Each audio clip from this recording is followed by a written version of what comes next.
Hi everyone, welcome to my channel, or welcome back to my channel if you've been here before. This is the second video in a series that I'm doing with American Horror Story Season 8, Apocalypse. I'm doing autumnal looks with autumnal kind of palettes. This time I'm using the Melt Cosmetics Gemini palette, which came out over the summer, was discontinued, is back in stock again right now. I think it's still limited, but it did always strike me as an autumnal palette more than a summer palette. So I've been using it, but I've really been holding on to it for autumn. So it's nice to be using it here. So if you'd like to see how I got this look and do a little talking about American Horror Story Cult in the morning after, please keep watching.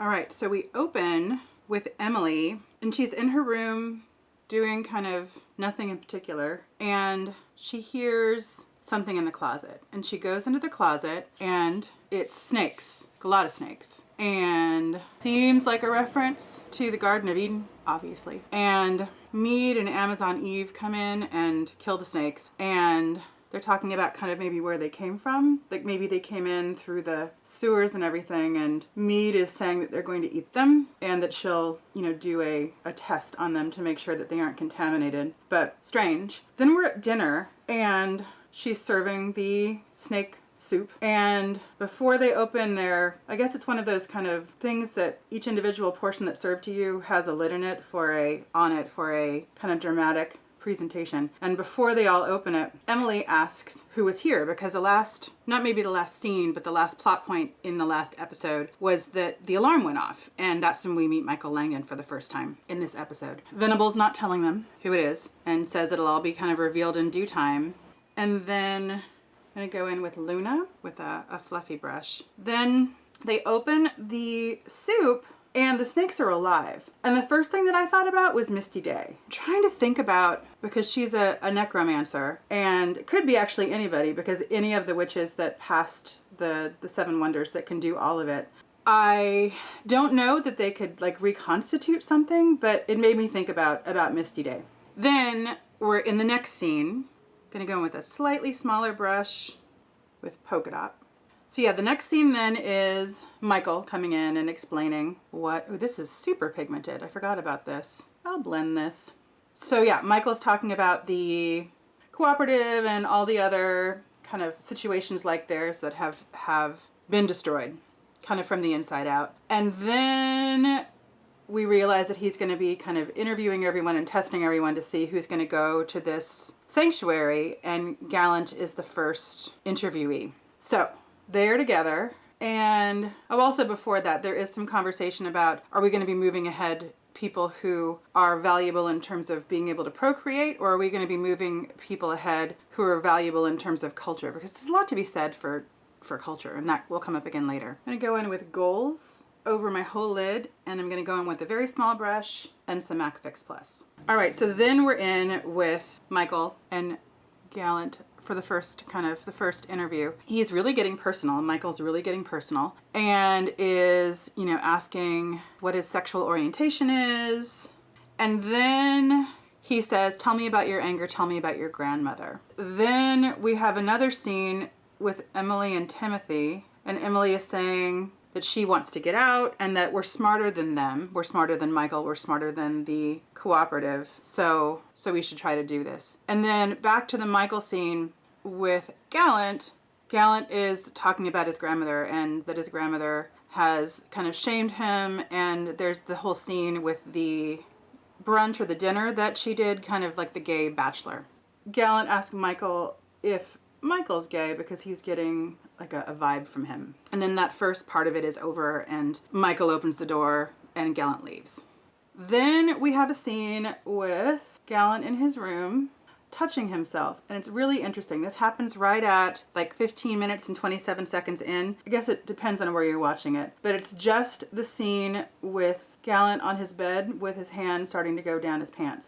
And then there are these three little scenes, three little just really kind of short shots of, it looks like, and I was able to kind of freeze it, it looks like Michael Langdon in the middle of a pentagram with candles around it, and he's kind of kneeling down, and then there's another flash, and we hear someone whispering in kind of a deep voice, tell me who you are. And then there's another flash, and the figure who looks like Michael is sitting up more, and now you can see more of the pentagram, and there are snakes around it.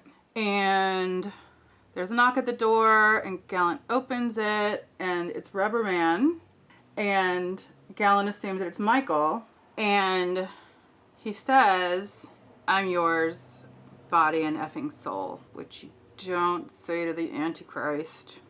And obviously Evie sees it. Just gonna blend a tiny bit more just to get a little bit of the green out of my crease. And yeah, Evie sees it, Grandma sees it, and then it goes to black and we go to commercial. Then we come back, the bombs swing.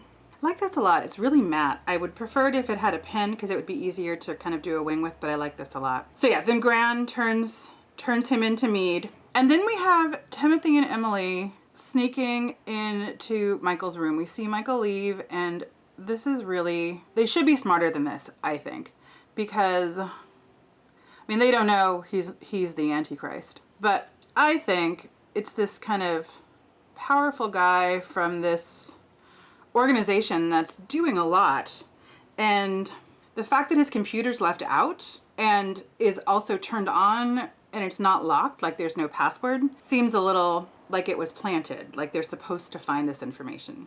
And there seems to be an internet connection. It is obviously possible that those things had been cached or saved offline, but it does seem like they have an internet connection, which is very strange. And they read that Venable has been deviating from protocol and has instituted her own rules around sex that are kind of punishable by death.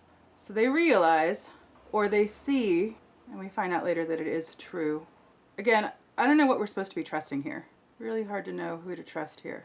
But they see that Venable has been changing the rules. Nix, that's the point liner. And Rubber Man's on the ceiling. And I don't know who Rubber Man is. I don't know if it's Tate. If it is Tate, I don't know how he got out of Murder House. I suppose it's possible that we're really underground somehow, like under Murder House. I don't know. Or is he maybe able to follow Michael Langdon because he's Michael Langdon's father? Maybe the Antichrist has different kind of powers over Murder House and the rules about not being able to leave except for on Halloween.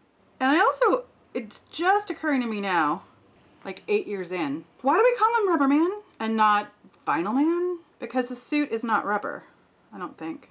Anyway, just interesting. So, Smashbox Photo Finish Primerizer. Then we have the Michael Venable interrogation.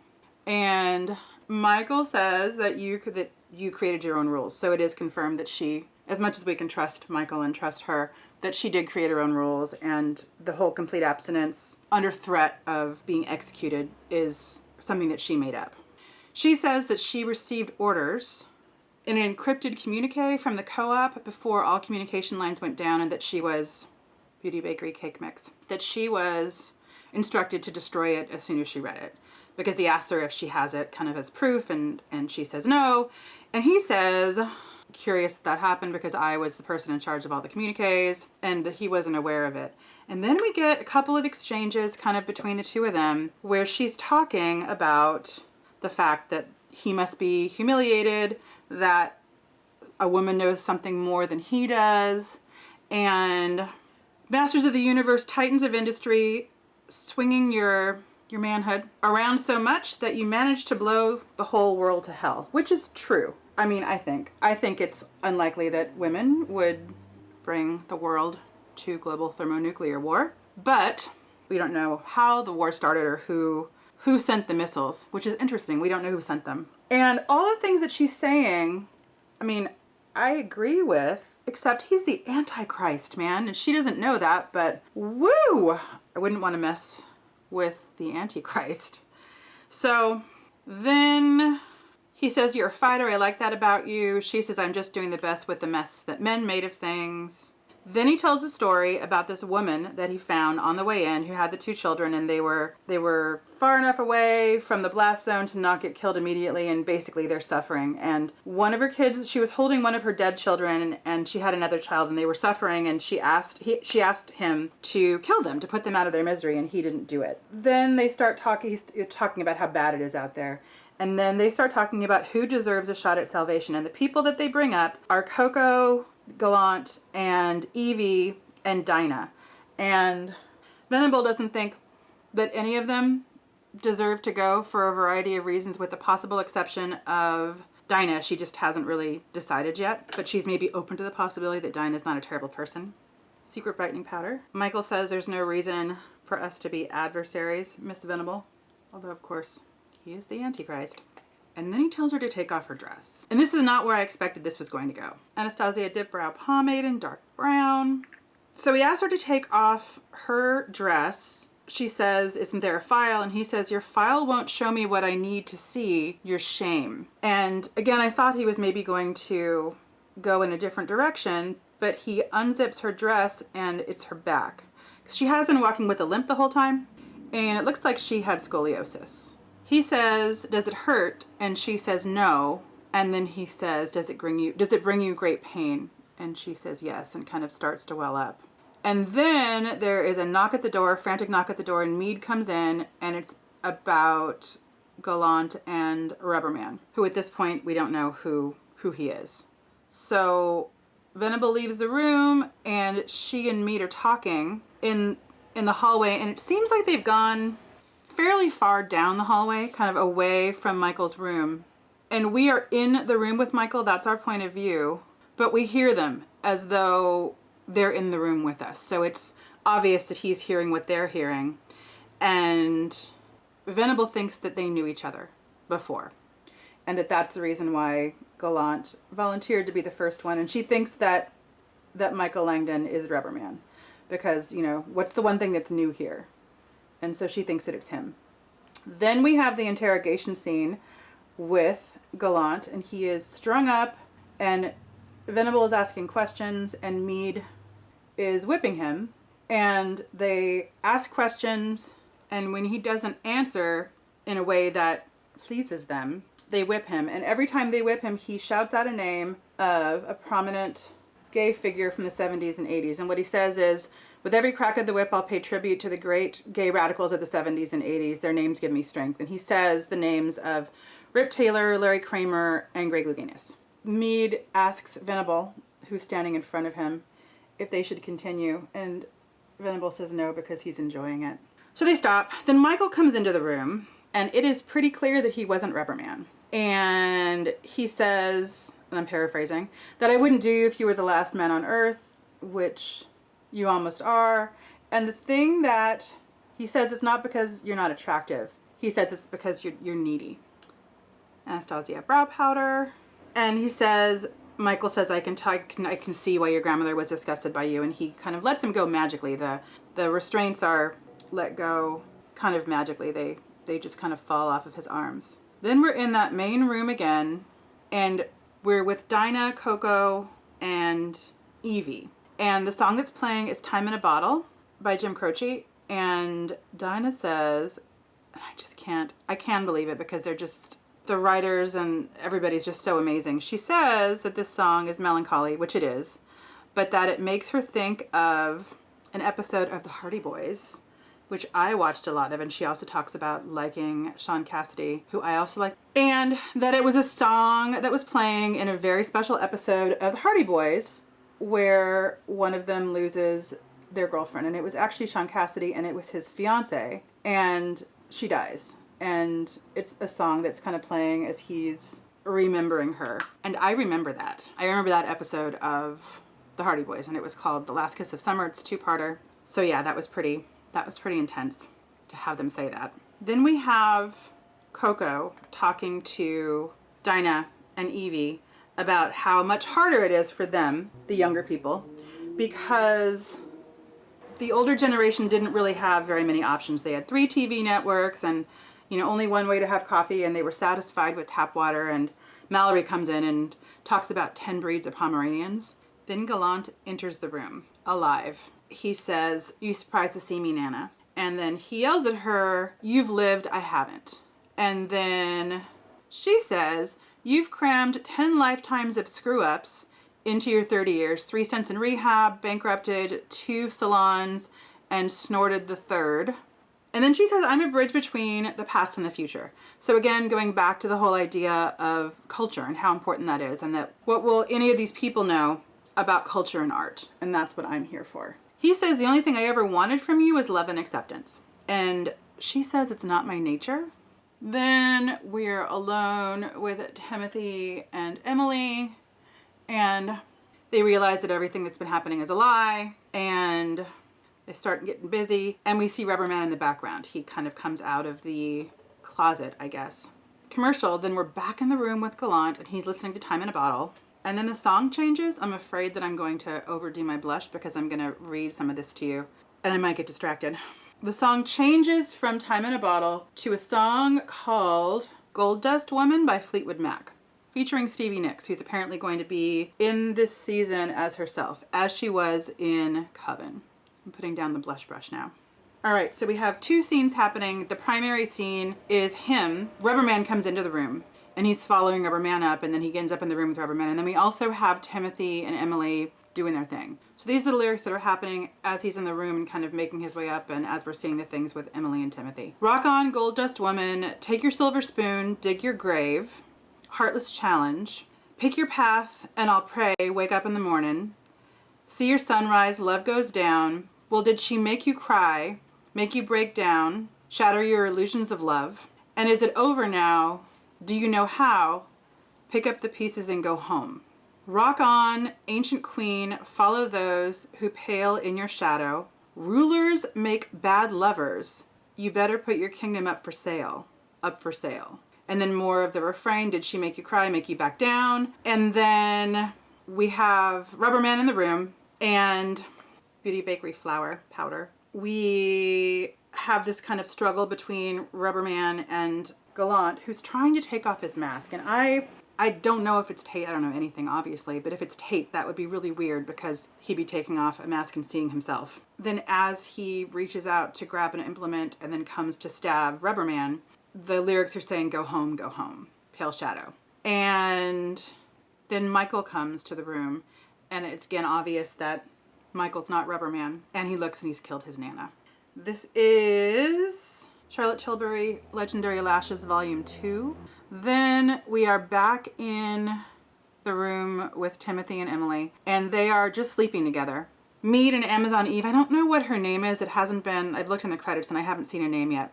Come in and they drag them out, and Venable is saying, you know what has to happen. And then Emily and Timothy are saying, no, it doesn't. You made up the rules and this doesn't have to happen. And then Venable says, like, this punishment can't happen quickly enough. As they're going down the hall, it's interesting because there's this long hallway and there's a sustained kind of eye contact between Venable and Mead. I'm not sure what any of this means. I'm sure that in the fullness of time, when we have more information about what's happening, it'll be clearer what their connection is and what all of these unspoken looks and all this subtext will make more sense when we have more information. So I am curious about what's happening with that sustained eye contact. And then they're in the room and it seems like they're about to be killed, and Timothy grabs something and knocks the gun out of the hand of the guy who's about to shoot him, and he shoots Mead, who runs out of the room, and she's been wounded, and she's kind of clutching herself and seems like she's in pain, and she's bleeding. Do I want to use the word bleeding? I guess she's bleeding, but it's kind of milky. And then it also looks like there are little sparks. So it kind of seems like maybe she's a cyborg or something. And that is where it ends. I'm gonna do my lips with Nude Sticks Raven. I'll speed you through this.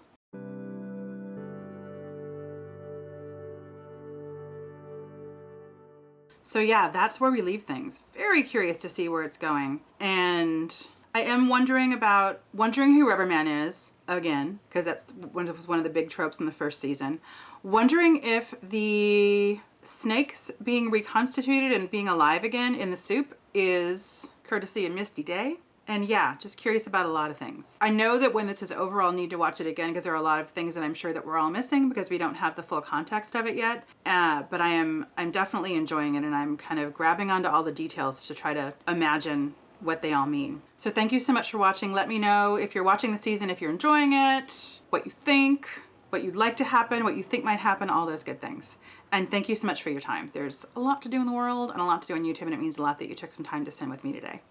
Take care, and I'll see you again very soon. Bye.